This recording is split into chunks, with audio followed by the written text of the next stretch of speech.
ఒక్కగానొక్క కొడుకని గౌరవంగా పెంచి అడిగినాయని అద్దనకుండా తీసుకొచ్చి ఇచ్చి ఆ కొడుకుని చూసి మురిసిపోతున్నారట కన్న తల్లిదండ్రులు. కొడుకు కదా, శాతగాని టైంలో మనకు ఆసరైతాడేమో, మనల్ని ఆదుకుంటాడేమో అని అనుకుంటే గాలి తిరుగులు తిరుగుకుంటా ఏ పని చేయకుండా తాగుకుండా తిరుగుతున్నాడట. అది చూసి నెత్తి నోరు కొట్టుకుంటున్నట కన్న తండ్రి.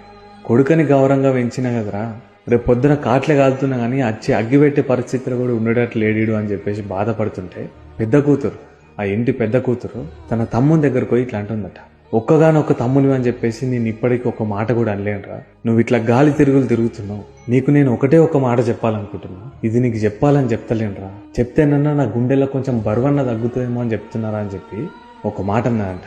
అదేంటంటే, రాత్రి వండుకున్నప్పుడు ఒకసారి వచ్చి చూడరా, మన అయ్య కాళ్ళు చేతులు ఎట్లుంటాయో, నీకు తెలియకుండానే నీ కంట నీళ్లు తిరుగుతాయిరా.